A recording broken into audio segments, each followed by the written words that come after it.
Assalamualaikum warahmatullahi wabarakatuh. Perkenalkan, nama saya Abi Putra Zulkarnain. Saya dari kelompok 3 dan saya dari kelas DKV pagi. Pendahuluan yaitu saya berterima kasih kepada dosen terhormat saya bernama Pak Hendrik Kramer, dosen pengampu, dan rekan-rekan sekalian. Baik, pada hari ini saya akan membicarakan tentang prinsip-prinsip komunikasi.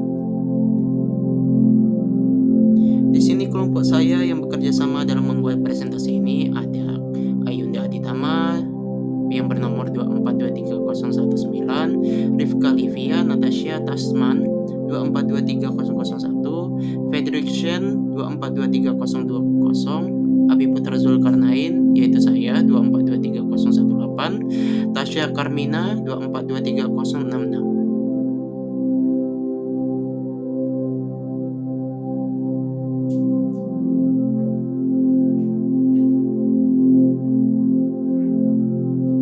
Manusia adalah makhluk sosial yang digadang-gadang sebagai makhluk paling cerdas di bumi.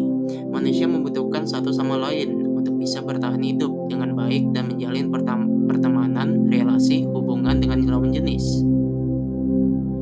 Baik, apa itu komunikasi?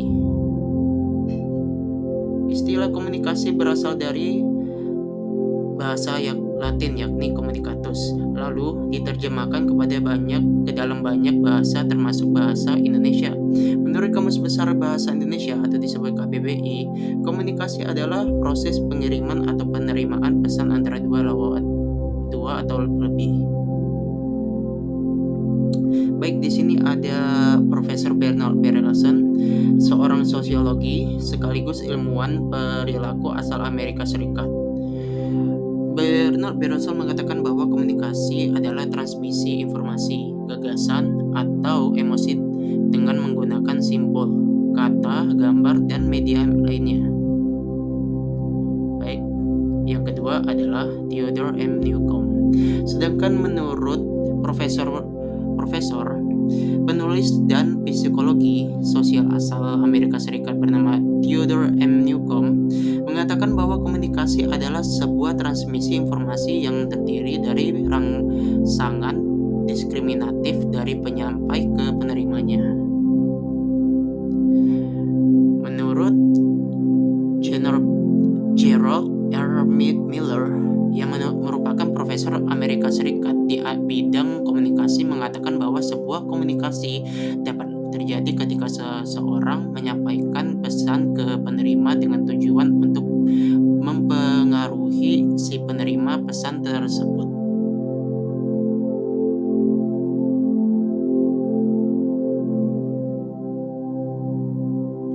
Prinsip komunikasi terdiri dari berbagai faktor yang dibutuhkan untuk menjadikan proses komunikasi bisa berlangsung efektif dan efisien. Dari pengertian yang terjadi baik itu menurut KBBI atau menurut para ahli, kita dapat menyimpulkan bahwa komunikasi adalah proses menyampaikan informasi atau pesan antara dua pihak, baik secara lisan, tulisan, maupun nonverbal. Tujuannya adalah agar pesan dipahami dengan jelas oleh penerimanya. Baik, di sini kita mempunyai 12 prinsip komunikasi. Yang ke-1, komunikasi adalah proses simbolik. Lambang atau simbol adalah sesuatu yang digunakan untuk mewakili sesuatu yang lain berdasarkan kesempatan bersama. Misalnya, hati kita cinta dan merpati untuk perdamaian. Lambang bisa berupa kata, isyarat, bunyi, benda, atau pakaian yang disepakati bersama untuk mewakili sesuatu. Contohnya, lambang atau simbol janur kuning sebagai tanda bahwa adanya acara pernikahan yang sedang berlangsung di sekitar lingkungan tersebut. Yang kedua adalah setiap perilaku punya potensi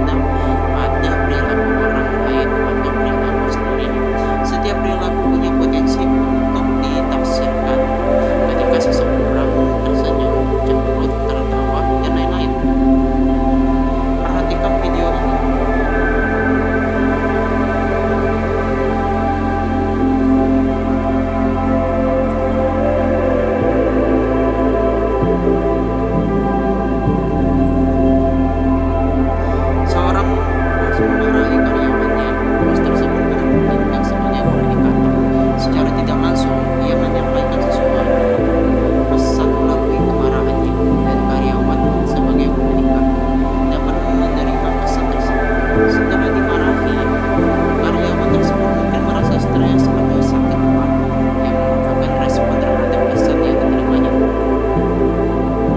Baik, di sini yang ketiga adalah komunikasi memiliki dimensi isi dan dimensi hubungan.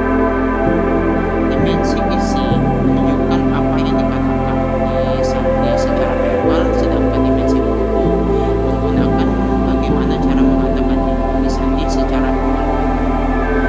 Dalam dimensi isi, komunikasi akan menentukan bentuknya secara lebih baik apabila menggunakan bahasa sebagai alat penyampai pesan. Menggunakan bahasa secara efektif, bahasa yang digunakan siapa yang menjadi sasaran adalah perwujudan dari komunikasi secara proses budaya. Contoh dimensi isi dengan dimensi hubungan. Dimensi isi, contohnya dari dimensi isi adalah kalimat-kalimat "aku benci kamu" yang diucapkan dengan nada menggoda dan wajah yang tersenyum. Cara mungkin sekali justru memiliki makna sebaliknya. Dimensi hubungan, contoh dari definisi hubungan adalah jika kita membaca artikel, biasanya artikel yang ditulis orang yang sudah terkenal akan dianggap lebih berbobot bila dibandingkan dengan tulisan orang yang dikenal biasanya. Kata-kata nasihat yang diucapkan oleh tokoh pengaruh akan dianggap lebih bisa dipercaya jika dibandingkan dengan ucapan nasihat dari orang biasa. Baik, yang keempat adalah komunikasi berlangsung dalam berbagai tingkat kesehatan, kesengajaan. Komunikasi berlangsung dalam berbagai tingkat kesengajaan. Contoh, komunikasi yang tidak sengaja Anda sedang membangun dan pada waktu bersamaan ada orang lain yang memperhatikan Anda. Komunikasi berlangsung dalam berbagai tingkat kesengajaan adalah bahwa kesengajaan adalah bahwa komunikasi dilakukan dalam berbagai tingkat kesadaran. Artinya bisa terjadi tanpa direncanakan, seperti dua orang yang menyapa di tengah jalan, atau bisa juga yang betul-betul direncanakan sedemikian rupa, seperti dalam bentuk rapat atau seminar yang dilangsungkan. 5 adalah komunikasi terjadi dalam konteks ruang dan waktu. Implikasi dari komunikasi terjadi dalam ruang dan waktu adalah bahwa komunikasi sebagai konteks sosial juga akan dipengaruhi oleh orang yang ruang dan waktu. Misalnya, suasana lebaran akan berbeda dengan hari-hari biasa. Dari telepon di malam hari pada saat orang beristirahat juga akan mempengaruhi kesan terhadap pesan yang disampaikannya. Yang keenam adalah komunikasi melibatkan prediksi peserta komunikasi. Pesan komunikasi yang dikirimkan oleh pihak komunikasi baik secara verbal maupun non-verbal disesuaikan dengan tempat di mana proses komunikasi itu berlangsung, kepada siapa pesan itu dikirimkan, dan kapan komunikasi itu berlangsung. Jika kita tersenyum, maka kita dapat memprediksi bahwa pihak penerima akan membalas dengan senyuman. Jika kita menyapanya seseorang, maka orang tersebut akan membalas sapaan kita. Prediksi seperti itu akan membuat seseorang menjadi tenang dalam melakukan proses komunikasi. Yang ketujuh adalah komunikasi itu bersifat sistemik. Dalam diri setiap orang mengandung sisi internal yang dipengaruhi oleh latar belakang budaya, nilai, adat, pengalaman, dan pendidikan. Bagaimana seseorang berkomunikasi dipengaruhi oleh beberapa hal internal tersebut. Sisi internal seperti bagaimana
konstitusional. Konsekuensi dari prinsip bahwa komunikasi adalah sebuah proses adalah komunikasi itu dinamis dan transaksional. Ada proses saling memberi dan menerima informasi di antaranya pihak-pihak yang melakukan komunikasi. Yang ke-11 adalah komunikasi bersifat irreversible.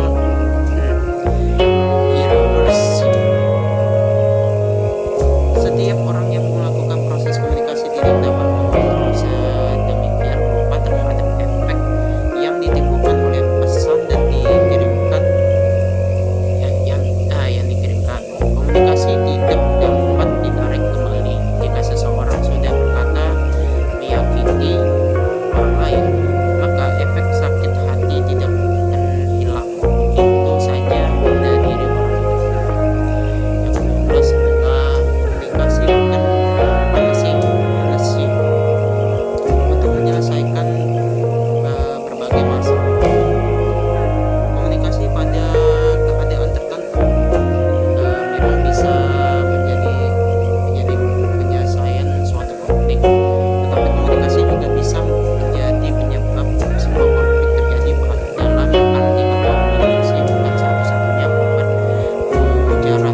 mujarab yang dapat dilakukan untuk menyelesaikan masalah. Konteks komunikasi. Nomor satu ini adalah komunikasi intrapribadi, interpersonal communication. Seterusnya, komunikasi dengan diri sendiri, baik kita sadari atau tidak. Contohnya demikian. Komunikasi ini merupakan landasan komunikasi antar pribadi dan komunikasi dalam konteks lainnya. Karena sebelum berkomunikasi dengan orang lain, kita biasanya berkomunikasi dengan diri sendiri terlebih dahulu. Yang kedua adalah komunikasi antar pribadi, international communication. Komunikasi antara orang-orang secara tatap muka yang memungkinkan setiap pertanyaannya menangkap reaksi orang lain secara langsung, baik verbal atau non-verbal. Dyadic communication, komunikasi diadik, yakni komunikasi yang hanya melibatkan dua orang. Contoh suami istri, dua sejawat, dua sahabat, guru murid, dan sebagainya. Ciri-ciri lainnya, pihak-pihak yang berkomunikasi berada dalam jarak yang dekat, mengirim dan menerima pesan secara simultan dan spontan. Baik, segitu saja mungkin segitu saja dari presentasi saya.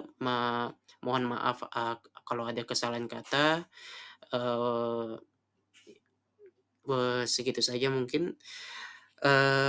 Dan penutupan saya adalah terima kasih dan assalamualaikum warahmatullahi wabarakatuh.